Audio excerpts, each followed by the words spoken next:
नमस्कार। मैं हूं डॉक्टर विदित सिंह, आपका दोस्त और मनोचिकित्सक। सबसे पहले आप सभी को दिवाली की हार्दिक शुभकामनाएं। मानसिक स्वास्थ्य के प्रति जागरूकता बढ़ाने की मेरी कोशिश के तहत मैं हमारे चैनल के पहले वीडियो का हिंदी संस्करण लेकर आपके सामने आया हूं। तो चलिए शुरू करते हैं चंद सवालों के साथ। सबसे पहले, मानसिक स्वास्थ्य वास्तव में है क्या? देखिए, हमारा शरीर एक बहुत ही दिलचस्प चीज़ है। इसका हर एक भाग साथ मिलकर हमारे रोज़ के कामों में हमारी मदद करता है। हमारा पेट, हमारी आंतें हमारे खाने को पचाकर हमें शक्ति देते हैं। हमारा दिल शरीर के हर हिस्से तक खून पहुंचाता है ताकि ऑक्सीजन हर हिस्से तक पहुंच सके, और यह ऑक्सीजन हमें अपने फेफड़ों की मदद से मिलती है। मगर हमारे शरीर का सबसे ज़रूरी हिस्सा है हमारा मस्तिष्क, हमारा दिमाग, क्योंकि यह हमारे शरीर में सब कुछ नियंत्रित करता है। वस्तुतः सब कुछ। काम के हिसाब से देखें तो हमारे दिमाग के दो हिस्से होते हैं, जैविक और मानसिक।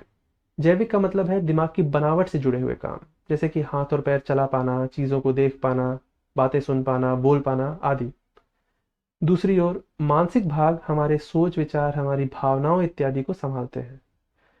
दोनों काम आपस में जुड़े हुए हैं, और अगर एक हिस्सा ठीक से काम नहीं कर रहा हो तो दूसरा हिस्सा भी ढंग से काम नहीं कर पाएगा।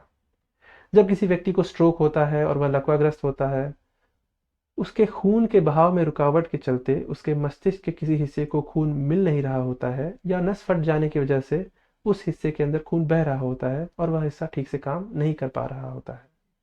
इसी तरह जब हमारे दिमाग के वो हिस्से जो हमारे सोच विचार को, हमारी भावनाओं को संभालते हैं, अगर ठीक से काम नहीं कर रहे होते हैं, तो हमारे मानसिक स्वास्थ्य पर असर पड़ता है और हमें मानसिक रोग हो सकते हैं, जो कि हमारे व्यवहार, हमारे बर्ताव में झलकते हैं।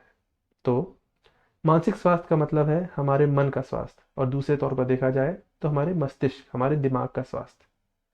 यदि दिमाग की बनावट में कोई गड़बड़ी आती है तो हमें जैविक बीमारियां मिलती हैं, जैसे कि लकवा मारना, जो समय के साथ हमारे मन और फिर हमारे व्यवहार को भी प्रभावित करती हैं। इसका उल्टा भी हो सकता है। यदि दिमाग में रासायनिक बदलाव यानी केमिकल चेंजेस होते हैं, तो पहले मन और व्यवहार पर असर पड़ता है और वो धीरे धीरे दिमाग की बनावट में भी बदलाव लाता है। मानसिक समस्या शुरू जिस भी तरह से हो, असर पड़ता है हमारे बर्ताव पर। अब ये देखते हैं कि मानसिक बीमारियां होती कैसे हैं। देखिए, तनाव हमारे जीवन का एक अभिन्न अंग है। बच्चे स्कूल की पढ़ाई को लेकर तनाव में रहते हैं, क्योंकि उनके माता पिता चाहते हैं वे अपनी कक्षाओं में हमेशा अव्वल आएं, और इससे कुछ भी कम उन्हें गंवारा नहीं। जवान पीढ़ी को कठिन प्रतियोगी परीक्षाओं के कारण, प्रेमी प्रेमिकाओं के झगड़ों इत्यादि के कारण तनाव होता है।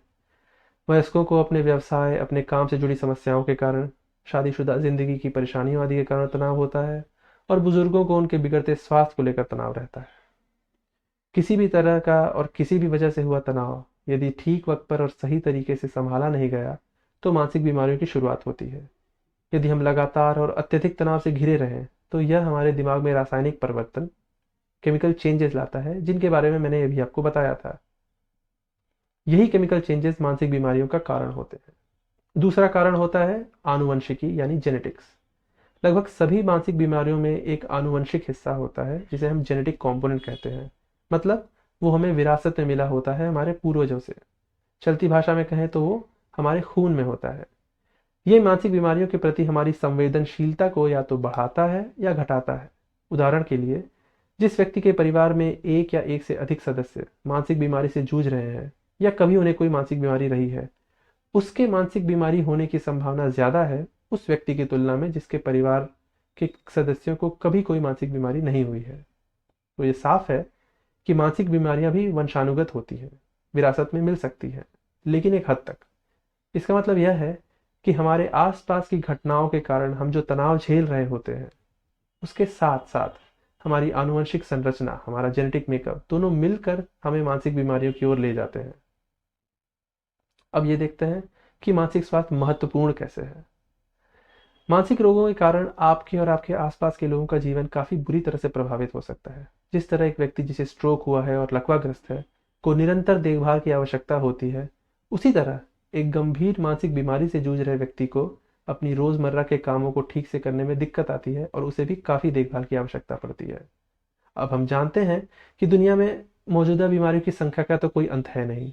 हमारे शरीर के हर अंग, हर प्रणाली से जुड़ी कई अलग अलग तरह की बीमारियां हैं। दिल के लिए उच्च रक्तचाप यानी हाई ब्लड प्रेशर है, फेफड़ों के लिए दमा यानी एज्मा है। इसी तरह मानसिक रोग भी अनगिनत है, और दूसरी बीमारियों की तरह मानसिक बीमारियों का भी इलाज किया जा सकता है और यही मैं आपको समझाना चाहता हूँ।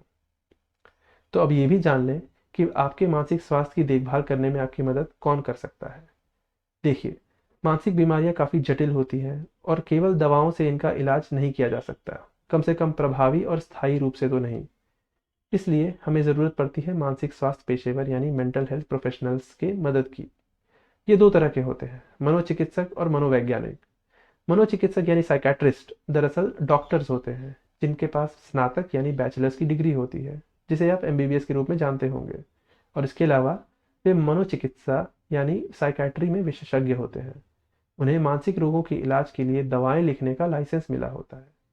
दूसरी ओर मनोवैज्ञानिक यानी साइकोलॉजिस्ट्स मेडिकल डॉक्टर्स नहीं होते। वे अलग अलग तरीकों से आपकी मानसिक स्थिति का आकलन करते हैं, अंदाज लगाते हैं और मानसिक रोगों से कैसे बचा जाए, तनावपूर्ण हालतों से कैसे लड़ा जाए, ये लोगों को सिखाते हैं। मनोचिकित्सक और मनोवैज्ञानिक दोनों आम तौर पर एक मानसिक रोगी के इलाज के लिए मिलकर काम करते हैं। ऐसा नहीं है कि वे अकेले काम नहीं कर सकते हैं, लेकिन कुछ शर्तें लागू होती हैं। हम इस बारे में आपको आगे भी बताएंगे कि मानसिक बीमारियां क्यों और कैसे होती हैं, मानसिक रूप से बीमार होने से बचने के लिए हम क्या कर सकते हैं, और अगर हम किसी वजह से मानसिक तौर पर बीमार हो ही जाते हैं तो हम क्या कर सकते हैं, और आपको किस मानसिक स्वास्थ्य पेशेवर से मदद लेनी चाहिए। ये सारी बातें हम आपको हमारे अगले वीडियो में समझाने की कोशिश करेंगे। आपके मन में अगर इस वीडियो को लेकर या मानसिक स्वास्थ्य से जुड़े कोई भी सवाल हैं तो आप कमेंट सेक्शन के जरिए पूछ सकते हैं। अगर आपके या आपके परिवार में कोई भी मानसिक समस्या से, किसी तनाव से जूझ रहा है, तो आप हमसे जुड़ सकते हैं कई माध्यमों से, जिनके लिंक्स आपको नीचे डिस्क्रिप्शन में मिल जाएंगे।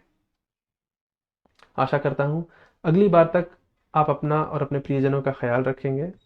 अगर आपको यह वीडियो पसंद आया है तो लाइक बटन दबाएं और इस तरह के और वीडियो देखने के लिए हमारे चैनल को सब्सक्राइब करें और घंटी वाला चिन्ह भी दबाएं। लोगों को मानसिक स्वास्थ्य के बारे में और जानकारी मिले, उनकी जागरूकता बढ़े, इसके लिए इस वीडियो को शेयर भी अवश्य करें। जल्द ही मिलते हैं दोबारा। नमस्कार।